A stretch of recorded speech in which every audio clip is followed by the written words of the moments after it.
A gente percebe, por exemplo, no Livro dos Espíritos, que tem determinadas questões que os Espíritos dizem assim, não há linguagem que a gente possa exprimir isso. Porque aí não adianta, ele pode ativar toda a sua memória espiritual que você não tem, porque aquele conhecimento você ainda não adquiriu. Você não viveu uma experiência naquele nível do que eles estão falando. Então, não vai ferir os sentidos. Você não tem elemento de analogia. Eles falam isso, né? Não há elemento de analogia. É como você querer descrever corpo a um cego. Ele precisa primeiro adquirir o sentido, ou recobrar o sentido, para que ele possa compreender. Mas qual que é a ideia disso aqui, né? Disso tudo aqui? A ideia disso tudo é que o grande veículo de transmissão do pensamento, e de onde o universo inteiro está mergulhado, é o fluido cósmico. Então, nós estamos numa rede, mas não é web,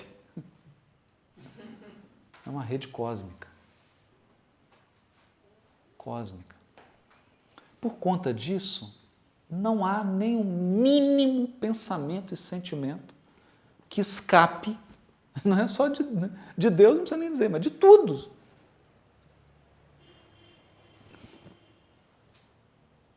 Para os espíritos superiores, você não precisa falar nada. Não precisa dizer. Terapia com o espírito superior é uma maravilha. Porque você chega, senta e fica calado. Não precisa falar nada. Falar o quê? Para que falar?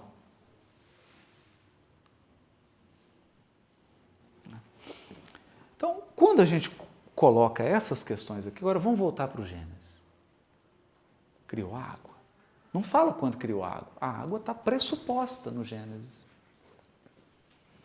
O que o Gênesis vai contar é a separação da água. As águas de baixo e as águas de cima.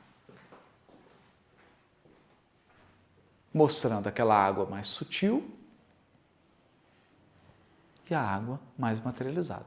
Desde o singelo, a água que evaporou e virou nuvem, mas eles não sabiam de evaporação, a água que evaporou e virou nuvem, da água que condensou e virou lago, virou gelo, etc. Mas em níveis mais sutis também nós podemos interpretar. Do fluido cósmico mais sutilizado e dele mais materializado, que gera inclusive a matéria, que a gente acha que está tocando. E o interessante é que quando há o processo de Noé, o que é o elemento corretivo? A água, o dilúvio. Olha a água de novo. Não é? Isso é curioso por quê? Para a gente entender que o mecanismo pelo qual a providência divina toma conta de tudo e nada escapa da sua visão é o fluido cósmico. Então, não existe fora de Deus. É sempre dentro. Não tem fora dele. Não há vida fora de Deus. É muito curioso isso, porque hoje a física, muito especulativa ainda, né? Porque são especulações, interpretações, você não tem ainda elementos de comprovação, né? Para dar. Mas ela já postula, por exemplo, a teoria dos multiversos. Né? Então, o nosso universo seria uma bolha de sabão, mas ao lado dele teria infinitas bolhas de sabão.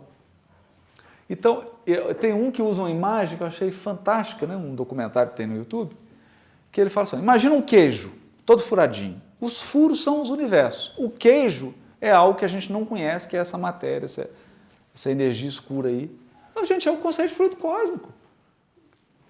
Um grande queijo, que é o fluido cósmico, e os furinhos são os universos. Não é galáxia, não. É o universo com seus bilhões, trilhões de galáxias. As bolinhas de sabão se expandindo. Aí fica incrível, né? Então, esse é um conceito que está rondando aí. Na ciência, através de equações, de observações, assim, já estão começando a deduzir que essa possa ser uma possibilidade teórica de se explicar o modelo de expansão do universo. Porque hoje o que desafia a ciência é como que o universo se expande. Choca a ciência. A maneira como o universo se expande, e ele se expandiu, é algo incompreensível. Porque não é linear, não é aquela coisa regular como eles imaginavam. E aí você não consegue explicar. Né? Teve um período, ocorreu o Big Bang, mas teve um período de inflação, em que ele expandiu muito, depois ele expandiu menos, e agora ele continua expandindo mais, está acelerando a expansão.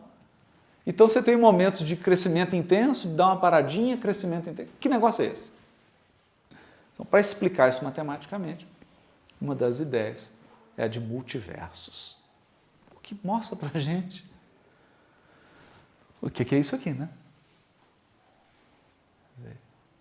E o Criador acima disso tudo, porque aqui fala, e o Espírito de Deus pairava sobre as águas.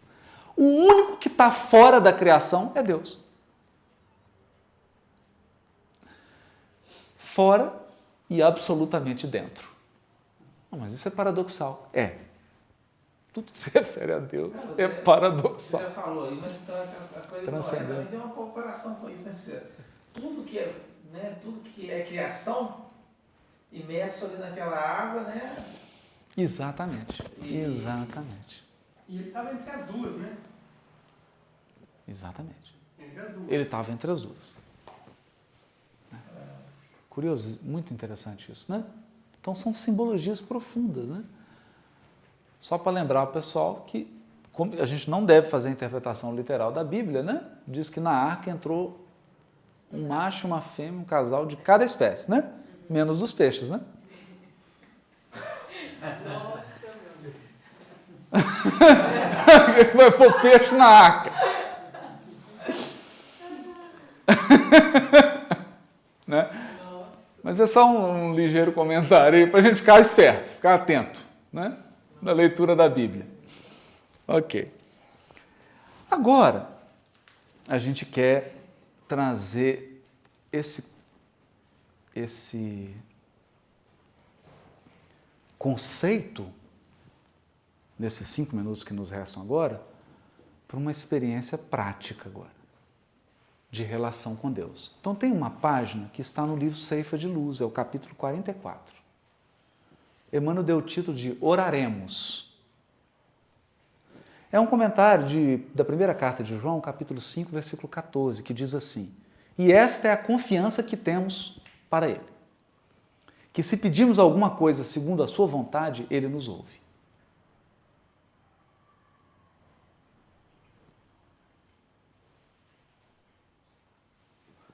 Aí o Emmanuel comenta: exporemos em prece ao Senhor os nossos obstáculos. Então você entra em prece e fala: oh meu Deus, está acontecendo isso. Pedindo as providências que se nos façam necessárias à paz e à execução dos encargos que a vida nos delegou. Porque todos nós temos encargos que a vida nos trouxe. Aí você fala: como é que eu vou cumprir isso? Eu preciso, está acabando o dinheiro, está acabando isso, está sem recurso. Está precisando disso, estou doente, não é? Entretanto, suplicaremos também a Ele nos ilumine o entendimento, para que lhes saibamos receber dignamente as decisões. Receber dignamente as decisões. Porque, e se Ele disser não? E se Ele disser talvez? E se Ele disser só 20%? Só 40%. Será que nós teremos dignidade para receber, né? Não nos esqueçamos de que a nossa capacidade visual abrange, mais ou menos, unicamente, o curto espaço dos 60 segundos de 1 minuto. A gente não vê nada. Emmanuel está dizendo assim, a nossa visão espiritual é de 1 minuto.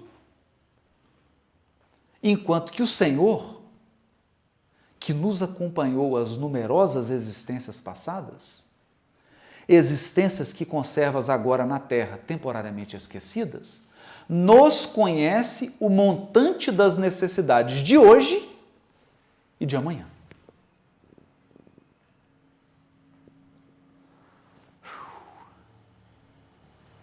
Sabe o que a gente precisa hoje e o que a gente vai precisar amanhã. tenhamos suficiente gratidão para não suprimir-lhe a bênção. A providência divina possui os recursos e os caminhos que lhe são próprios para alcançarmos.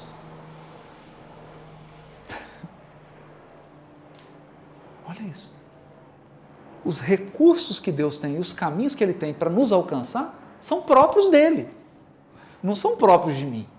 Eu não sei. Eu não sei qual recurso e qual caminho Deus vai utilizar para me alcançar. Eu não sei. Simbolicamente, ocorrem circunstâncias idênticas no quadro espiritual de nossa vida cotidiana. Então, Emmanuel fala assim, está muito abstrato? Eu vou dar exemplo concreto agora. É bom quando o Emmanuel faz isso, né? Porque fica... Agora nós vamos entender. Não necessariamente não vai doer, não disse isso. Que vai entender, vai. Rogamos a Deus a presença da felicidade em nossos dias. Oh, meu Deus, eu quero ser mais feliz, porque eu estou sofrendo, estou passando uma dificuldade. Segundo a concepção com que a imaginamos. Porque Deus respeita a nossa concepção de felicidade. Mas somos, via de regra, portadores de certos defeitos que nos impediriam de acolhê-la sem agravar as próprias dívidas. Então, não é que Deus não quer te dar o que você está pedindo. Mesmo Ele sabendo que o que você está pedindo é limitado. Mas o pensamento é o seguinte, como nós temos certos defeitos, se Ele conceder isso agora, isso vai agravar os nossos débitos. Então, o que Ele faz? Nega. Ah, não. Não vai ser bom. Eu vou ler. Aí Deus, em muitos casos, nos envia primeiramente o espinho da provação,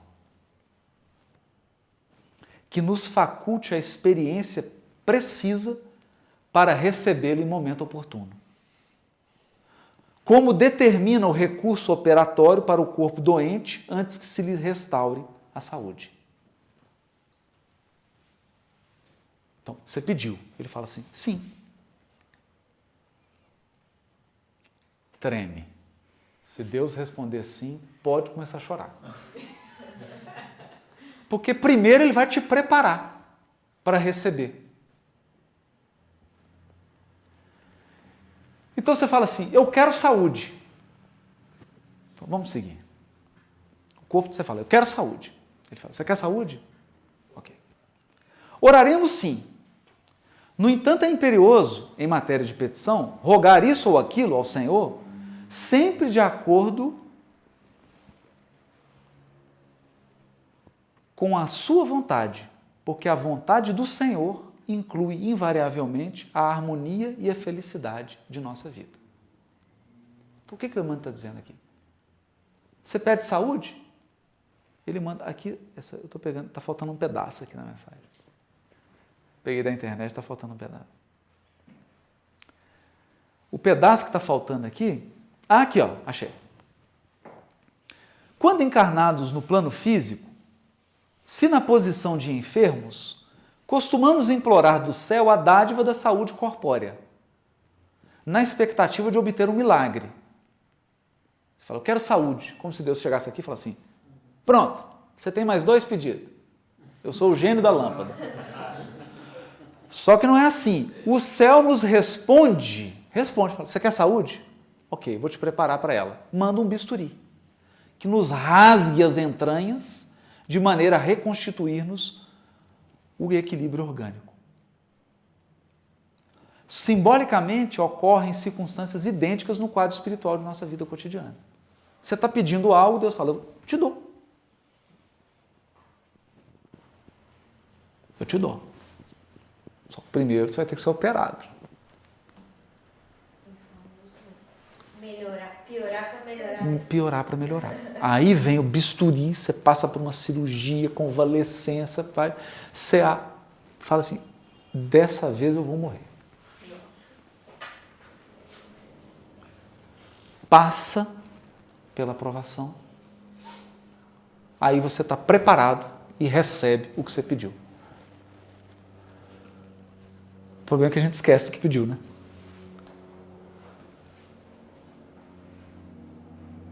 E o pedir aqui não é fazer uma oração e falar, oh Deus, me dá isso. O pedido é mais sutil, porque você vibra o que você quer. Você começa a vibrar um pedido. Puxa, minha vida está estranha, eu queria que mudasse. Ai, queria que melhorasse. É isso mesmo que você quer? Sim! Você troca a sua vida por outra? Sim! Está lá ouvindo, né? Aí vem a situação, revira tudo. Quando você vê, você já está num novo piso, já está numa nova experiência, porque você foi atendido, mas isso passou por uma crise. E o que é bonito aqui é porque há uma interação permanente entre nós e Deus, mas Deus é inteligência infinita. Então, ao responder e ao nos atender, Ele é infinitamente inteligente, mas acima de tudo, infinitamente amoroso. E como diz Emmanuel, é sempre a nosso favor, ainda que de momento pareça contrário a nós.